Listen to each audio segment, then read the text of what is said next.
ನಮಸ್ತೆ ವೀಕ್ಷಕರೇ, ನಕ್ಷತ್ರ ನಾಡಿ ವಿಶೇಷ ನೇರ ಪ್ರಸಾರ ಕಾರ್ಯಕ್ರಮಕ್ಕೆ ತಮ್ಮೆಲ್ಲರಿಗೂ ಪ್ರೀತಿಯ ಸ್ವಾಗತ. ನಾನು ಕಾವ್ಯ ಆಚಾರ್. ಎಂದಿನಂತೆ ಜ್ಯೋತಿಷ್ಯ ಶಾಸ್ತ್ರ ಹಾಗೆ ಪ್ಲಾನೆಟ್ ಅಸ್ಟ್ರಾಲಜಿಯ ಬಗ್ಗೆ ನಿಖರವಾದಂತಹ ಮಾಹಿತಿಯನ್ನು ನೀಡೋದಕ್ಕೆ ಇವತ್ತಿನ ಕಾರ್ಯಕ್ರಮದಲ್ಲಿ ಪಂಡಿತ್ ದಿನೇಶ್ ಗುರೂಜಿ ಅವರಿದ್ದಾರೆ. ಅವರನ್ನ ಕಾರ್ಯಕ್ರಮಕ್ಕೆ ಬರಮಾಡಿಕೊಳ್ತಾ ಕಾರ್ಯಕ್ರಮವನ್ನು ಶುರು ಮಾಡ್ತಾ ಹೋಗೋಣ. ಗುರುಗಳೇ ನಮಸ್ತೆ, ಕಾರ್ಯಕ್ರಮಕ್ಕೆ ಸ್ವಾಗತ. ಓಂ ಶ್ರೀ ಗುರುಭ್ಯೋ ನಮಃ. ಹರಿ ಓಂ. ಓಂ ಗ್ರಾಂ ಗ್ರೀಂ ಗ್ರೌಂ ಸಹ ಗುರುವೇ ನಮಃ. ಓಂ ನಮೋ ಭಗವತೆ ವಾಸುದೇವಾಯ. ಓಂ ನಮೋ ನಾರಾಯಣಾಯ. ನಮಸ್ಕಾರ ವೀಕ್ಷಕರೇ, ಗುರೂಜಿಯವರನ್ನ ಕಾರ್ಯಕ್ರಮಕ್ಕೆ ಬರಮಾಡಿಕೊಂಡಿದ್ದಾಯಿತು. ನೀವು ಕೂಡ ಕರೆ ಮಾಡಬಹುದಾಗಿದೆ, ಮಾತನಾಡಬಹುದಾಗಿದೆ ಅಂತ ಹೇಳ್ತಾ ಕಾರ್ಯಕ್ರಮವನ್ನು ಮುಂದುವರಿಸ್ತಾ ಹೋಗೋಣ. ನೋಡಿ ವೀಕ್ಷಕರೇ, ನಿಮ್ಮ ಜೀವನದಲ್ಲಿ ಯಾವುದೇ ಸಮಸ್ಯೆಗಳಾಗಿರಬಹುದು, ಅಂದರೆ ಎಜುಕೇಷನ್ ಸರಿಯಾಗಿ ಆಗ್ತಾ ಇಲ್ಲ, ಶೈಕ್ಷಣಿಕ ಒಂದು ಜೀವನದಲ್ಲಿ ತುಂಬಾ ಪ್ರಾಬ್ಲಮ್ಸ್ ಬರ್ತಾ ಇದೆ ಅಂತಂದರೆ ಅದಕ್ಕೂ ಕೂಡ ಸಮಸ್ಯೆಗಳಿಗೇನಿದೆ ಆ ಸಮಸ್ಯೆಗಳಿಗೆ ಪರಿಹಾರವನ್ನು ಗುರೂಜಿಯವರು ಹುಡುಕೊಡ್ತಾರೆ. ಇನ್ನು ವೈವಾಹಿಕ ಜೀವನ ಆಗಿರಬಹುದು, ಅಥವಾ ಆರೋಗ್ಯ ಆಗಿರಬಹುದು, ಉದ್ಯೋಗ ಆಗಿರಬಹುದು, ಉದ್ಯೋಗ ಪ್ರಾಪ್ತಿಗಾಗಿರಬಹುದು, ಅಥವಾ ಉದ್ಯೋಗ ನಾವು ಇದನ್ನು ಮುಂದುವರಿಸಿದ್ರೆ ಹೇಗಾಗತ್ತೆ ಇದ್ರ ಬಗ್ಗೆ ಆಗಿರ್ಬೋದು, ಅಥವಾ ಆಸ್ತಿ ಖರೀದಿ ಆಗಿರ್ಬೋದು, ಆಸ್ತಿ ಮಾರಾಟ ಆಗಿರ್ಬೋದು, ಇದೆಲ್ಲದರ ಬಗ್ಗೆ ಗುರೂಜಿಯವರು ಸಂಪೂರ್ಣವಾದಂತಹ ಮಾಹಿತಿಯನ್ನು ನೀಡ್ತಾರೆ. ನೀವು ಮಾಡಬೇಕಾಗಿರೋದಿಷ್ಟೇ, ಸ್ಕ್ರೀನ್ ಮೇಲೆ ಕಾಣಿಸ್ತಾ ಇರುವಂತಹ ನಂಬರ್ಗೆ ಕರೆ ಮಾಡಿ ಮಾತನಾಡಿ ಅಂತ ಹೇಳ್ತಾ ಕಾರ್ಯಕ್ರಮವನ್ನು ಮುಂದುವರಿಸ್ತಾ ಹೋಗೋಣ. ಮತ್ತೊಂದು ಕರೆ ಸಿದ್ಧವಾಗಿದೆ. ನಮಸ್ತೆ, ಎಲ್ಲಿಂದ ಕರೆ ಮಾಡ್ತಾ ಇದ್ದೀರಾ? ತಮ್ಮ ಹೆಸರು?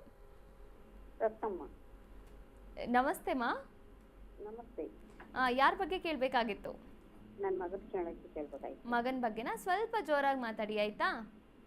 ಆಯ್ತು. ಮಗನ ಬಗ್ಗೆ ಯಾವ ವಿಚಾರವಾಗಿ ಕೇಳಬೇಕಾಗಿತ್ತು? ಮದುವೆ ಬಗ್ಗೆ. ಓಕೆ, ಅವರ ಡೇಟ್ ಆಫ್ ಬರ್ತ್ ಗೊತ್ತಿದೆಯಾ ಅಥವಾ ಪ್ರಶ್ನಾಶಾಸ್ತ್ರಕ್ಕೆ ಡೇಟ್ ಆಫ್ ಬರ್ತ್ ಕೊಡ್ತೀನಿ. ಹೇಳಿ.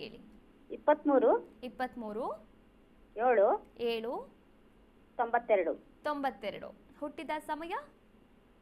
ಮಂಗಳವಾರ ಬೆಳಿಗ್ಗೆ 4:15. ಬೆಳಿಗ್ಗೆ 4:15. ಹುಟ್ಟಿದ ಸ್ಥಳ? ತಿಪಟೂರು. ಓಕೆ, ಗುರುಗಳಿದ್ದಾರೆ, ಮಾತನಾಡಬಹುದಮ್ಮ. ನಮಸ್ಕಾರ. ನಮಸ್ಕಾರ. ಯಾವ ಇಸ್ವಿಲಿ ಹುಟ್ಟಿರೋದು ಹೇಳಿ? ಇಸ್ವಿ ಹೇಳಿ. 92. 92. 1992. ಹೌದು. ಸರಿ. ಇದರ ಪ್ರಕಾರ ಇವರ ರಾಶಿ ಬಂದ್ಬಿಟ್ಟು ಮೇಷರಾಶಿ. ಮೇಷರಾಶಿಲಿ ಇವಾಗ ದಶಾ ಯಾವ್ದು ನಡೀತಾ ಇದೆ ನೋಡೋಣ. ದಶಾ ಮೇಲೆ ಹೋಗೋಣ. 2021ರಿಂದ ಚಂದ್ರ ದಶೆ ನಡೀತಾ ಇದೆ. ಚಂದ್ರ 12/6. ವಿವಾಹ ಯೋಗ ಸ್ವಲ್ಪ ಇಲ್ಲ. ವಿವಾಹಕ್ಕೆ ಆ ಯೋಗ 2ನೇ ಮನೆ 7ನೇ ಮನೆ ಬರಬೇಕು. ಆ ದಶಾ ನೋಡಬೇಕು. ಈ ಕಾಂಪೌಂಡ್ರ್ ಹತ್ರ ಹೋದರೆ ಬೇರೆ ಏನೋ ಹೇಳ್ತಾರೆ, ಈ ಕಾಂಪೌಂಡ್ಗಳ ಹತ್ರ ಹೋದರೆ ಬೇರೆ ಏನೋ ಹೇಳ್ತಾರೆ. ನಿಮಗೆ ಬೇರೆ ಏನು ಹೇಳ್ತಾರೆ ಗೊತ್ತಾ? ರಾಹು 7ನೇ ಮನೆ ಇರೋದ್ರಿಂದ ಮದುವೆ ಇಲ್ಲ ಅಂತಾರೆ ನಿಮಗೆ. ಹೌದು, ಅದೇ ಥರನೇ ಆಗಿರೋದು. ಓದೇ ಇಲ್ಲ ಅವ್ರು, ಅನ್ಪಡ್ ಅವರು, ನಾಲಾಯಕ್ ಅವರೆಲ್ಲ. ಜ್ಯೋತಿಷರೆಲ್ಲ 90% ನಾಲಾಯಕರೇ ಇರೋದು. 90% ನಾಲಾಯಕರು. ಅದರಲ್ಲಿ ಎಸ್ಪೆಷಲಿ ದೇವಸ್ಥಾನ ಪೂಜೆ ಮಾಡೋರಂತೂ ಈ ರಾಹು ಬಿಟ್ಟರೆ ಇನ್ನೇನು ಹೇಳಲ್ಲ. Very simple. ಎಲ್ಲ ವೀಕ್ಷಕರು ನೋಡಬೇಕು ನಮ್ಮ ಪ್ರೋಗ್ರಾಮು, ಅವಾಗ ಅರ್ಥ ಆಗುತ್ತೆ. ಇಲ್ಲಿ ನೋಡಿ, ಚಂದ್ರ ದಶೆಯಲ್ಲಿ 12 ಬಂದರೆ ರೆಡ್ ಬಂದಿದೆ, ಮ್ಯಾರೇಜ್ ಅಂತ ಕೊಟ್ಟಿದ್ದೀನಿ. 6 ಬಂದಿದೆ, ಮ್ಯಾರೇಜ್ ಇರಲ್ಲ. ದಶಾನೇ ಹೇಳ್ಬಿಡುತ್ತದೆ ಮ್ಯಾರೇಜ್ ಇಲ್ಲ ಅಂತ. ಇಲ್ಲಿ ರಾಹುವಿಂದ ಸಮಸ್ಯೆ ಅಂತ ಹೆಂಗೆ ಹೇಳ್ತೀರಾ? ರಾಹುವಿಂದ ಸಮಸ್ಯೆ ಅಲ್ಲ. ಈ 12ನೇ ಮನೆ ಬಂದಿರತಕ್ಕಂಥದ್ದು ಕೇತುವಿಂದ ಮೊದಲು. ಕೇತುನ ತೊಗೋಬೇಕು ನಾವು ಮೊದಲು. ಯಾಕಂದರೆ ಫ್ರೂಟ್ ಇರೋದೇ ಕೇತು. ಕೇತು 12ನೇ ಮನೆಗೆ ಕೂತ್ಕೊಂಡು ಅವ್ರಿಗೆ ಒಂದು ರೀತಿ ಈ ಆಧ್ಯಾತ್ಮಿಕ ಚಿಂತನೆ ಇರ್ಬೋದು, ಅಥವಾ ಮದುವೆ ಆಗಲ್ಲ ನಾನು, ಅಥವಾ ನಾನೇನೋ ಸಾಧನೆ ಮಾಡಬೇಕು, ಅಥವಾ ನಾನು ಇನ್ನೊಂದು ಬೇರೆ ವಿದೇಶಕ್ಕೆ ಹೋಗಬೇಕು, ಈ ರೀತಿಯಾಗಿರ್ತಕ್ಕಂಥ ಒಂದು ಪರಿಕಲ್ಪನೆಯಲ್ಲಿರ್ತಾರೆ. ಕೆಳಗಡೆ 2 ಇರೋದ್ರಿಂದ ಸ್ವಲ್ಪ ಏನೋ ತುಂಬ ಬಲವಂತ ಮಾಡಿದ್ರೆ ಹೋಗುತ್ತೆ ಹೊರತು 90% ಮ್ಯಾರೇಜು ಡೌಟ್ಫುಲ್ಲು. ಇದರಲ್ಲಿ ಕೇತುವಿನ ಪ್ರಭಾವ ಇರೋದ್ರಿಂದ ರಾಹು ಅಲ್ಲ. ಇದನ್ನೇ ವೀಕ್ಷಕರೇ ಬಂದು ಕಲೀರಿ ಅಂತ ಹೇಳೋದು. ವೀಕ್ಷಕರು ಸ್ವಲ್ಪ ಚೇಂಜ್ ಆದರೆ ಅಸ್ಟ್ರಾಲಜಿ ಚೇಂಜ್ ಆಗುತ್ತೆ. ಯಾಕಂದರೆ ಕೇಳಿರ್ತಕ್ಕಂಥ ಈ ವ್ಯಕ್ತಿ ಇರ್ತಲ್ಲ ಇವ್ರೇನು ಮಾಡ್ತಾರೆ, ನಮ್ಮ ಹತ್ರ ಹಿಂಗಿದೆ ಅಂತ ಕೇಳ್ಕೊಳ್ತಾರೆ, ಮತ್ತು ಇನ್ನೊಬ್ಬರ ಹತ್ರ ಹೋಗ್ತಾರೆ, ಅವ್ರು ಇನ್ನೊಂದು ಹೇಳ್ತಾರೆ. ಇನ್ನೊಂದು ಏನು ಹೇಳ್ತಾರೆ, ಇಲ್ಲಿ ಇರ್ತಕ್ಕಂಥದ್ದು ನೋಡಿ, ನಿಮ್ಮ ಇಲ್ಲಿ ಸೂರ್ಯ ಮದುವೆ ಕೊಡ್ತಾ ಇಲ್ಲ ಅಂತ ಹೇಳ್ಬಿಡ್ತಾರೆ. ಸೂರ್ಯ ಮದುವೆ ಕೊಡ್ತಾ ಇಲ್ಲ ಅಂತ ಹೇಳ್ತಾರೆ. ಆಮೇಲೆ ಇವನಿಗೆ ಕುಜದೋಷ ಇದನ್ನು ಹೇಳ್ತಾರೆ. ಆಮೇಲೆ ಶನಿ ಅವನಿಗೆ ಅಷ್ಟಮದಲ್ಲಿದೆ ಅಂತ ಹೇಳ್ತಾರೆ. ಇದೆಲ್ಲ ಇದೆಯಲ್ಲ ಜ್ಯೋತಿಷ್ಯ, ಬಂಡಲ್ ಜ್ಯೋತಿಷ್ಯ, ಬರೀ ಸುಳ್ಳು ಜ್ಯೋತಿಷ್ಯಗಳೇ ಎಲ್ಲ ಹೇಳೋದು. ಇನ್ನು ಅನೇಕ ವಾಹಿನಿಗಳಲ್ಲಿ ಬರ್ತಕ್ಕಂಥವ್ರು ಅವರು ಬಂಡಲ್ಲೇ. ಚಾಲೆಂಜ್ ಮಾಡ್ತಾ ಇದ್ದೀನಿ, ಬರ್ತಾ ಇಲ್ಲ ಒಬ್ರು. ಟಿ ವಿಲಿ ಬರೋರೆ ಬರ್ರಪ್ಪ, ನಾನು ಚಾಲೆಂಜ್ ಮಾಡ್ತೀನಿ ಬನ್ನಿರಿ. ಯಾವ ಟಿ ವಿಲಿ ಬರ್ತೀರೋ ಬನ್ನಿ. ದೊಡ್ಡ ದೊಡ್ಡ ಚಾನಲಲ್ಲಿ ಇರ್ತಕ್ಕಂಥವ್ರು ವೇಷ ಹಾಕೊಂಡು ಕೂತ್ಕೊಂಡಿರೋರ್ಗೂ ಚಾಲೆಂಜ್ ಮಾಡ್ತಾಯಿದ್ದೀನಿ. ಬಂದು ಬೇಕಾದ್ರೆ ಚೆಕ್ ಮಾಡಿ. ನಿಮ್ಮ ಪ್ರಕಾರ ಹೇಳಿ, ನನ್ನ ಪ್ರಕಾರ ಹೇಳ್ತೀನಿ. ಇವ್ರಿಗೆ ಮದುವೆ ಇರುತ್ತೋ ಇಲ್ವೋ ಹೇಳ್ಬಿಡ್ತೀನಿ. ನೀವು ಹೇಳೋದೆಲ್ಲ ಇಲ್ಲಿ 7ನೇ ಮೇಲೆ ರಾಹು ಕೂತ್ಕೊಂಡ್ರೆ ಇವೆಲ್ಲ ಸುಳ್ಳು. ಯಾರಿಗಾರು ಜಾತಕದಲ್ಲಿ 7ನೇ ಮೇಲೆ ರಾಹು ಕೂತ್ಕೊಂಡ್ರೆ ಮದುವೆ ಆಗಲ್ಲ ಅನ್ನೋದು ಸುಳ್ಳು. That is not the case. ದಶಾ ಎಸ್ ಆರ್ ನೋ ಹೇಳುತ್ತೆ. ಇದನ್ನು ಸ್ಟ್ಯಾಟಿಕ್ ಅಂತ ಕರಿತೀವಿ. ಸ್ಟ್ಯಾಟಿಕ್ ಅಸ್ಟ್ರಾಲಜಿ ಜಾಸ್ತಿ ಇದೆ. ಇದು ಅಡಗುಲಜ್ಜಿ ಕಾಲದ ಅಸ್ಟ್ರಾಲಜಿ, ಸ್ಟ್ಯಾಟಿಕ್ ಅಸ್ಟ್ರಾಲಜಿ. ಇವಾಗಿರ್ತಕ್ಕಂಥದ್ದು ಡೈನಮಿಕ್ ಹೋಗಬೇಕು. ಡೈನಮಿಕ್ ಹೋದ್ರೇ ಪರ್ಫೆಕ್ಟ್ ಅಸ್ಟ್ರಾಲಜಿ. ಸೊ ಸುಮ್ಮನೆ ಕೇಳ್ಕೊಳ್ಳೋದು ಹೋಗೋದಲ್ಲ, ಬಂದು ಕಲಿಬೇಕು. ಕಲಿಯುಗದಲ್ಲಿ ಜ್ಯೋತಿಷ್ಯ ಕೇಳಿದ್ರೆ ಖಂಡಿತ ಅದು ಶ್ರೇಯಸ್ಸು ಅಷ್ಟು ಆಗಲ್ಲ. ಕಲಿಯುಗದಲ್ಲಿ ಲೈಫ್ ಚೆನ್ನಾಗಾಗಬೇಕು ಅಂತಂದರೆ ಕಲ್ತ್ಕೋಬೇಕು ನಾವೇ. ಪಂಡಿತರು ತುಂಬ ಕಮ್ಮಿ ಇರೋದು. ಡ್ರೆಸ್ ಹಾಕೋ ಪಂಡಿತರೇ ಜಾಸ್ತಿ. ಡ್ರೆಸ್ ಹಾಕ್ಕೊಂಡು ಅದು ಇದು ಹಾಕ್ಕೊಂಡಿರ್ತಕ್ಕಂಥದ್ದು. ನಾವು ಇವತ್ತು ಯೆಲ್ಲೋ ಕಲರ್ ಹಾಕಿದ್ವಿ. ಇರಲಿ ಅಂತ ಯೆಲ್ಲೋ ಕಲರ್ ಹಾಕಿ. ಮುಂದಿನ ಕರೆಗೋಣ. ಕರೆ ಮಾಡಿದ್ದಕ್ಕಾಗಿ ಧನ್ಯವಾದಗಳು. ಮತ್ತೊಂದು ಕರೆ ಸಿದ್ಧವಾಗಿದೆ. ನಮಸ್ತೆ, ಎಲ್ಲಿಂದ ಕರೆ ಮಾಡ್ತಾ ಇದ್ದೀರಾ? ತಮ್ಮ ಹೆಸರು? ನಮಸ್ತೆ ಮ್ಯಾಮ್, ಸವಿತಾ ಅಂತ ಮಾತಾಡೋದು. ಯಾರ ಬಗ್ಗೆ ಕೇಳಬೇಕಾಗಿತ್ತು? ನಮ್ಮ ತಮ್ಮನ ಬಗ್ಗೆ ಕೇಳ್ಬೇಕಾಗಿತ್ತು. ಯಾವ ವಿಚಾರವಾಗಿ ಮಾ? ನಮ್ಮ ತಮ್ಮ ದೊಡ್ಡವರದ್ದು ಒಂದು ಆಸ್ತಿ ಹಿಡಿಬೇಕಂತ ಮಾಡ್ಯಾನ, ಆಗುತ್ತೋ ಇಲ್ಲ? ಆಸ್ತಿ ಬಗ್ಗೆನಾ? ಹಾಗಾದ್ರೆ ಪ್ರಶ್ನಾಶಾಸ್ತ್ರಕ್ಕೆ ಹೋಗ್ಬೋದು. ಒಂದು ಸಂಖ್ಯೆನ ಹೇಳಿ. 1ರಿಂದ 249 ಒಳಗೆ 1. 54.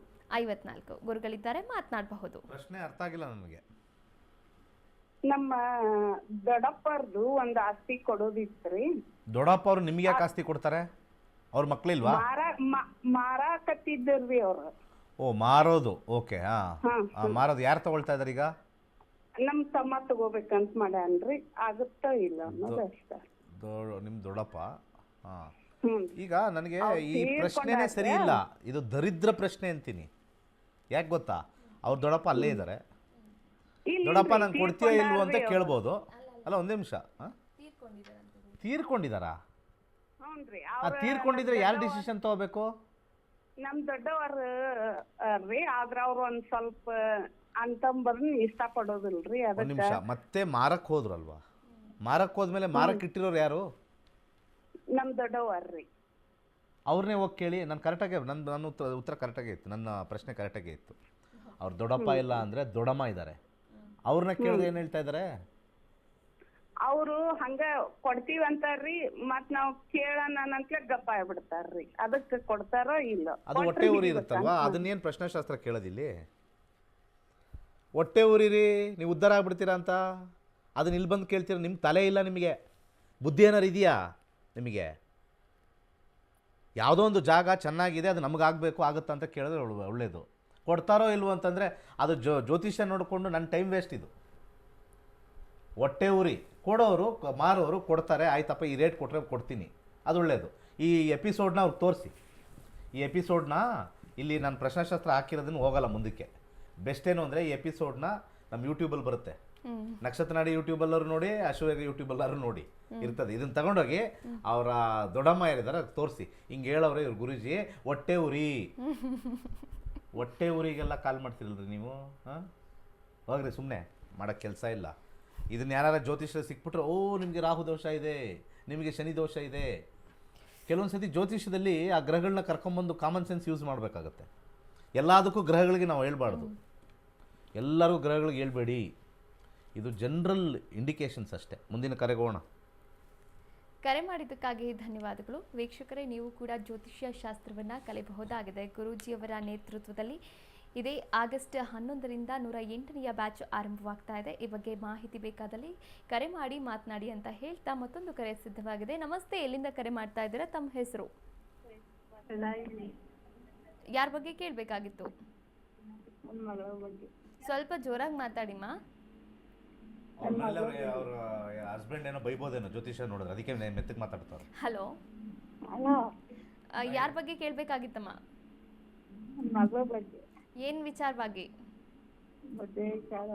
ಮದುವೆ ವಿಚಾರವಾಗಿನಾ? ಡೇಟ್ ಆಫ್ ಬರ್ತ್ ಹೇಳ್ತೀರಾ ಅಥವಾ ಪ್ರಶ್ನಾಶಾಸ್ತ್ರಕ್ಕೆ ಹೋಗ್ತೀರಾ? ಡೇಟ್ ಆಫ್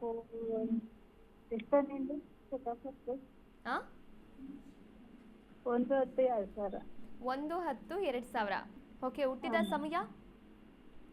ಹುಟ್ಟಿದ ಸಮಯ ಶುಕ್ರವಾರ 5 ಶುಕ್ರವಾರ 5 ಗಂಟೆ 5 ಗಂಟೆ ಸಂಜೆನಾ ಏನು ಬೆಳಗಿನ ಜಾವನ? ಸಂಜೆ. ಸಂಜೆ. ಹುಟ್ಟಿದ ಸ್ಥಳ? ಸ್ಥಳ ಬೆಳಗಾವಿ. ಬಳ್ಳಾರಿ. ಬೆಳಗಾವಿ. ಬೆಳ್ಳಾರಿ. ಓಕೆ, ಜೋರಾಗಿ ಮಾತಾಡಿಮ್ಮ, ಏನು ಪ್ರಾಬ್ಲಮ್ ಇಲ್ಲ, ಗುರುಗಳಿದ್ದಾರೆ ಮಾತನಾಡ್ತಾರೆ. ನಮಸ್ಕಾರ. ನಮಸ್ಕಾರ. ನಿಮ್ಗೆ ಹುಷಾರಿಲ್ವಾ? ಇಲ್ಲ, ಚೆನ್ನಾಗಿದೆ. ಚೆನ್ನಾಗಿರೋರು ಯಾಕೆ ಹಿಂಗೆ ಮಾತಾಡ್ತಾ ಇದ್ದೀರಾ? ಹಾಸ್ಪಿಟ್ಲಲ್ಲಿ ಇದ್ದಂಗಿದೆ ಕೇಳಿಸ್ತಾ ಇದೆ ನನಗೆ. ಹಾಸ್ಪಿಟ್ಲಲ್ಲಿ ಇದ್ದೀರಾ? ಇಲ್ಲ ಮನೇಲಿ.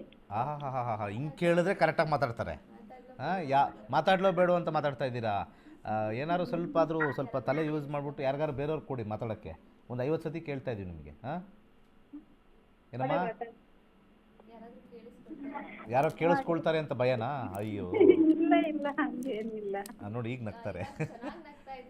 ನಾವು ಮಾತಾಡ್ಸೋದು ಗೊತ್ತಿದೆ ಹಿಂಗೆ ಮಾತಾಡ್ಸ್ಬೇಕು ಅಂತ. ಬೆಳ್ಳಾವಿ ಯಾವ ತಾಲೂಕು ಬರುತ್ತೆ? ತುಮಕೂರು ತಾಲೂಕು. ಅದನ್ನ ಹೇಳಮ್ಮ. ಬೆಳ್ಳಾವಿ ಅಂತ ಯಾರಿಗೆ ಗೊತ್ತಿರುತ್ತೆ? ತುಮಕೂರೇ 10 ಜನಕ್ಕೆ ಬೆಂಗಳೂರಲ್ಲಿರೋ ಗೊತ್ತಿರುತ್ತೆ. ತುಮಕೂರು ಯಾವ ಸೈಡ್ ಅಂತಾರೆ? ಇಲ್ಲ ಅಟ್ಲೀಸ್ಟ್ ನಿಯರೆಸ್ಟ್ ಪ್ಲೇಸ್ ಹಾಕ್ಬೇಕಲ್ವಾ? ಕರೆಕ್ಟಾಗಿ 5 ಗಂಟೆಗೆ ಹುಟ್ಟಿದ್ರೆ ಟೈಮ್ ಸರಿ ಇಲ್ಲ. ಯಾರು ಕರೆಕ್ಟಾಗಿ 5 ಗಂಟೆ ಆಗಿದ ತಕ್ಷಣ ನಮ್ಮ ಮಗು ಆಚೆ ಬಂತು ಅಂತ ಯಾವುದೂ ಇಲ್ಲ. ಅದೇ 5 ಗಂಟೆವ್ರು ಕಾಯ್ಕೊಂಡು ಕೂತಿರುತ್ತಾ? 5:03 4:58 ಆ ಥರ ಬರಬೇಕು. ಇದು ಟೈಮ್, ಈ ಥರದ್ದೆಲ್ಲ ಟೈಮ್ ವರ್ಕೌಟ್ ಆಗೋಲ್ಲ. ಇದೆಲ್ಲ ನಿಮ್ಮಲ್ಲಿ ದೇವಸ್ಥಾನದ ಹತ್ರ ಇರ್ತಕ್ಕಂಥ ಕೆಲವರು ಅರ್ಧಂಬರ್ಧ ಕಲ್ತಿರೋ ಇವ್ರು ಇರ್ತಾರೆ, ಜ್ಯೋತಿಷರು ಹತ್ರ ಕರೆಕ್ಟಾಗಿ ನಿಮಗೆ ಟೋಪಿ ಹಾಕೋರು ಇರ್ತಾರಲ್ಲಿ. ಇದು ಸ್ವಲ್ಪ ಕಷ್ಟ ಹೇಳೋಕ್ಕೆ ಇದು, ಯಾಕಂದರೆ ಕಸ್ಪಲ್ ಬರಲ್ಲ. ಕಸ್ಪಲ್ ಬರಲಿಲ್ಲ ಅಂದಾಗ ನಾವು ಅಲ್ಲಿಗೆ ಹೋಗಲ್ಲ, ಕರೆಕ್ಷನ್ ಎಲ್ಲ ಮಾಡಬೇಕು. ಬರ್ತ್ ಟೈಮ್ ರೆಕ್ಟಿಫಿಕೇಷನ್ ಎಲ್ಲ ಮಾಡೋದು ಕಷ್ಟದ ಕೆಲಸ.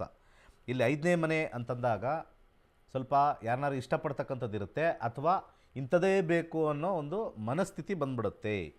ಇದು ಬುಧ ದಶೆಯಲ್ಲಿ ಹೇಳ್ತಕ್ಕಂಥದ್ದು. 5 ಅಂತ ಬಂದಾಗ ಯಾರನ್ನಾರು ಇಷ್ಟಪಡೋದಿರುತ್ತೆ, ಅಥವಾ ಆ ಒಂದು ಪರಿಸ್ಥಿತಿಲಿ ಇಂಥದೇ ಬೇಕು ಅಂತ ಒಂದು ಬರ್ತಕ್ಕಂಥದ್ದು ತೋರಿಸುತ್ತೆ. ಈಗ ನೀವೇನು ಪ್ರಶ್ನೆ ಏನು ಕೇಳಿದ್ರು? ಮದುವೆ ಅಷ್ಟೇ ಅಲ್ವಾ? ಮದುವೆ ವಿಚಾರ ಅಷ್ಟೇ. ಅರ್ಥ ಆಯ್ತಾ? ಅವಳು ಯಾರು ಇಷ್ಟಪಡ್ತಾರೋ ತೋರಿಸಿದ್ದು ಇದು ಓಕೆನಾ? ಜಾತಕ ನೋಡ್ದಲ್ಲೇ ಮಾಡಿ ಚೆನ್ನಾಗಿರುತ್ತೆ. ಯಾಕಂದರೆ 2ನೇ ಮನೆ 7ನೇ ಮನೆ ಇಲ್ಲ, 5 ವಿತ್ ಇಂಟ್ರೆಸ್ಟ್ ಕೊಟ್ಬಿಡುತ್ತೆ. ವೈವಾಹಿಕ ಜೀವನ ಚೆನ್ನಾಗಿರುತ್ತೆ ಅವ್ರು ಇಷ್ಟಪಟ್ಟು. ಆದರೆ ಈಗ ತಾನೇ ಬುಧ ದಶೆ ಸ್ಟಾರ್ಟ್ ಆಗಿದೆ, ಬೇಗ ಶೀಘ್ರದಲ್ಲೇ ಮದುವೆ ಆಗುತ್ತೆ, ಇನ್ನೊಂದು ವರ್ಷದಲ್ಲಿ. ಒಳ್ಳೆಯದಾಗಲಿ. ಕರೆ ಮಾಡಿದ್ದಕ್ಕಾಗಿ ಧನ್ಯವಾದಗಳು. ಮತ್ತೊಂದು ಕರೆ ಸಿದ್ಧವಾಗಿದೆ. ನಮಸ್ತೆ, ಎಲ್ಲಿಂದ ಕರೆ ಮಾಡ್ತಾ ಇದ್ದೀರಾ? ತಮ್ಮ ಹೆಸರು? ಮನೋಜ್. ಯಾರ ಬಗ್ಗೆ ಕೇಳಬೇಕಾಗಿತ್ತು ಮನೋಜ್?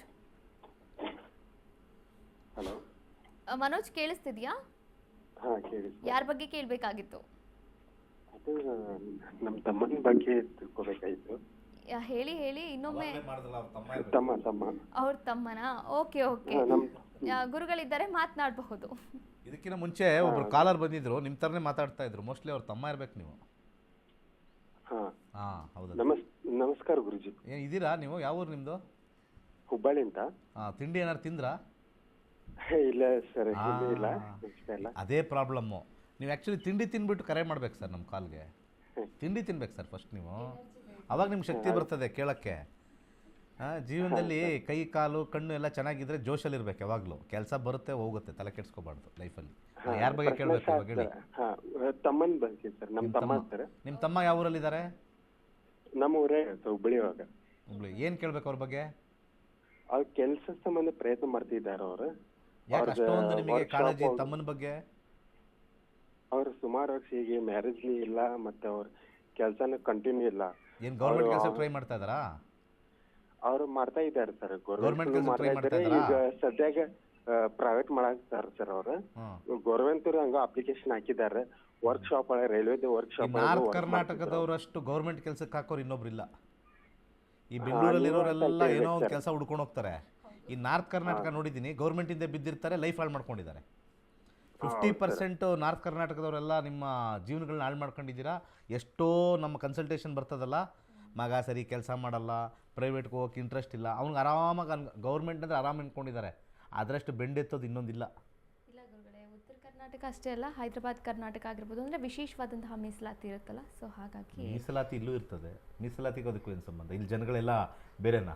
ಮೀಸಲಾತಿ ಇಲ್ವಾ ಈ ಜನಗಳಿಗೆ? ಅಲ್ಲ, ಮೀಸಲಾತಿ ಅದೇನಾಗುತ್ತೆ, ಅಲ್ಲಿರೋರ್ತಕ್ಕಂಥದ್ದು ಅಲ್ಲಿ ಸ್ವಲ್ಪ ಒಂದು ಸಮೂಹ ಇದೆ ಅಲ್ಲಿ. ಅವ್ರು ಗೌರ್ಮೆಂಟ್ ಅಂದರೆ ಏನೋ ಒಂಥರ ಸ್ಟೇಟಸ್ಸು, ಮತ್ತು ಗೌರ್ಮೆಂಟ್ ಅಂದರೆ ಹುಡುಗಿ ಕೊಟ್ಬಿಡ್ತಾರೆ ಅಂತ. ಮದುವೆ ಬೇರೆ ಆಗಿಲ್ಲ ಅಂತ ಇದ್ರಲ್ಲ. ಹೌದು. ಹೇಳಿ, ಡೇಟ್ ಆಫ್ ಬರ್ತು. ಪ್ರಶ್ನೆಶಾಸ್ತ್ರ ಹೋಗ್ಬೇಕಾಯ್ತು ಎಷ್ಟು ಏಜ್ ಆಗಿದೆ? ಅವ್ರು 35 ಸರಿ 34 ಒಂದು ಮಂಗಳಾರತಿ ಮಾಡಿರಿ ನಿಮ್ಮ ತಮ್ಮಂಗೆ. ನಿಮ್ಮ ಮಂಗಳಾರತಿ ಮಾಡಿ ಒಂದು ನಿಂಬೆ ನೋಡಿರಿ, ಕಟ್ ಮಾಡಿ ಒಂದು ತೆಂಗಿನಕಾಯಿ ಹೊಡಿರಿ. ಇನ್ನೇನು ಜೀವನ ಇದೆ ಇಲ್ಲಿ ಕೇಳೋಕ್ಕಿಲ್ಲಿ? 35 ಆದಮೇಲೆ ಏನಿದೆ ಇಲ್ಲಿ? ಜಾಬ್ ಕೇಳ್ತವ್ರೆ. 35 ಆದಮೇಲೆ ಮದುವೆ ಕೇಳ್ತವ್ರೆ. ಆಯಿತು, ಪ್ರಶ್ನೆಶಾಸ್ತ್ರ ಹೇಳ್ತೀನಿ. 1 to 249 ನೀವು ಉಗಿಯೋಕ್ಕಿಲ್ವ? ನೀವು ನಿಮ್ಮ ಮದುವೆ ಆಯ್ತಾ? ಹೋಗ್ಲಿ, ನಿಮ್ದು ಕೇಳ್ಬೇಕು ಫಸ್ಟು. ನಮ್ದು ಆಗಿತ್ತು ಸರ್. ಅಬ್ಬಾ ಸದ್ಯ ಆಗಿದೆ. ಸರಿ, 1 to 249 ನಂಬರ್ ಹೇಳಿ. 68. ನಾನು ಬರೀ ಮದುವೆ ನೋಡ್ತೀನಿ ಅಷ್ಟೇ, ಜಾಬ್ ಗೀಬ್ ಎಲ್ಲ ನೋಡೋಕ್ಕಾಗಲ್ಲ. ಮ್ಯಾರೇಜ್ ಆಗುತ್ತೋ ಇಲ್ವೋ ಹೇಳ್ತೀನಿ. ಸುಮ್ಮನೆ 35 ಆಯ್ತಂತೆ, ಮದುವೆ ಇಲ್ವಂತೆ, ಕೆಲಸ ಇಲ್ವಂತೆ. ಗೌರ್ಮೆಂಟ್ ಕೆಲಸ ಇನ್ನೂ ಕೊಡ್ತಾ ಇರ್ತಾರೆ, 45ವರೆಗೂ ಕೆಲಸ ಮಾಡ್ತಾಯಿರ್ತಾರೆ. 45ಕ್ಕೆ ಸಿಗುತ್ತೆ, ಇನ್ನು 15 ವರ್ಷ ಅವ್ರಿಗೆ ಏನೋ ಸರ್ವಿಸು. ಏನು ತಲೆಯಲ್ಲಿ ಏನು ಇಟ್ಕೊಂಡಿದ್ದಾರೋ ಗೊತ್ತಿಲ್ಲಪ್ಪ. ಏನು ಸಿಗುತ್ತೋ ಹೋಗ್ತಾ ಇರಬೇಕು ಜನಕ್ಕೆ. 12ನೇ ಮನೆ ನೋ ಮ್ಯಾರೇಜ್. 12ನೇ ಮನೆ ಬಂದರೆ ಆಗಲ್ಲ. ನಾನು ಆವಾಗಲೇ ಹೇಳಿದ್ದೀನಿ, 12ನೇ ಮನೆ ಬಂದರೆ ಆಗಲ್ಲ, ವೆರಿ ಡಿಫಿಕಲ್ಟ್. ಎಂಡಲ್ಲೂ 12 ಇದೆ. ಪ್ರಶ್ನೆಶಾಸ್ತ್ರದಲ್ಲಿ 12 ಬಂದ್ಬಿಡುತ್ತೆ. ನಿಮ್ಗಿಂತ ಸ್ಟ್ರಾಂಗ್ ಗ್ರಹಗಳು. ನಮ್ಮ ವೀಕ್ಷಕರಿಗೆ ನಮ್ಮ ಹಿಂದೂ ಧರ್ಮದಲ್ಲಿರ್ತಕ್ಕಂಥ ಜ್ಯೋತಿಷ್ಯದ ಶಕ್ತಿ ಗೊತ್ತಿಲ್ಲ. ಅದು ತಿಳಿಬೇಕು ಅಂದರೆ ಆಗಸ್ಟ್ 11 ಬಂದು ಕಲಿದೇರೋರು ಬಂದು ಕಲಿಬೇಕು. ಆಶ್ಚರ್ಯ ಪಡ್ತೀರ, ಪರಮಾಶ್ಚರ್ಯ ಆಗುತ್ತೆ. ಏನು ಸೈನ್ಸ್ ನಮ್ಮ ಹಿಂದೂ ಧರ್ಮದಲ್ಲಿದೆ ಅಂತ.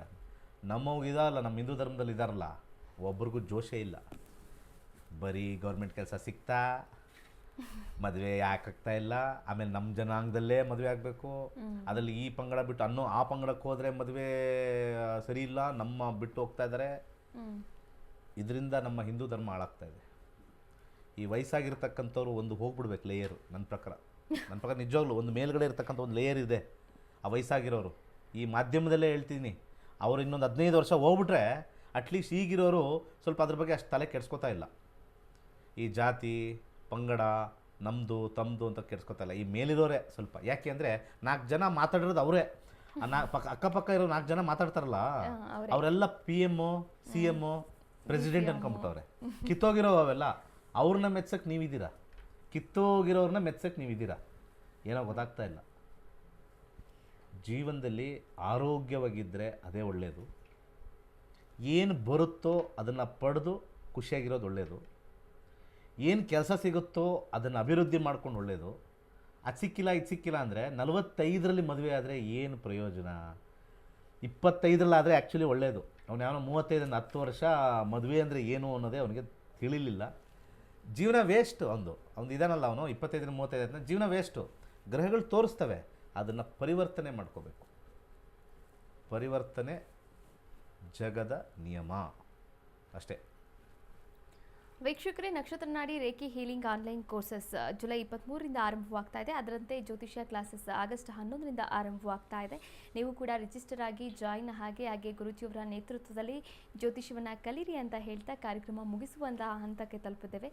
ಇಂದಿನ ಒಂದು ಸಂಚಿಕೆಯಲ್ಲಿ ಸಾಕಷ್ಟು ವಿಚಾರಗಳ ಬಗ್ಗೆ ಗುರುಜಿಯವರು ಮಾಹಿತಿಯನ್ನು ಕೂಡ ನೀಡಿದರು. ಧನ್ಯವಾದಗಳು ಗುರುಗಳೇ. ಸರ್ವೇ ಜನ ಸುಖಿನೋ ಭವಂತು. ವೀಕ್ಷಕರೇ, ಇದಾಗಿತ್ತು ಇವತ್ತಿನ ನಕ್ಷತ್ರ ನಾಡಿ ವಿಶೇಷ ನೇರ ಪ್ರಸಾರ ಕಾರ್ಯಕ್ರಮ. ನೋಡ್ತಾ ಇರಿ ಅಶ್ವವೇಗ ನ್ಯೂಸ್. ಇದು ಸತ್ಯಾನ್ವೇಷಣೆಯ ಓಟದಲ್ಲಿ.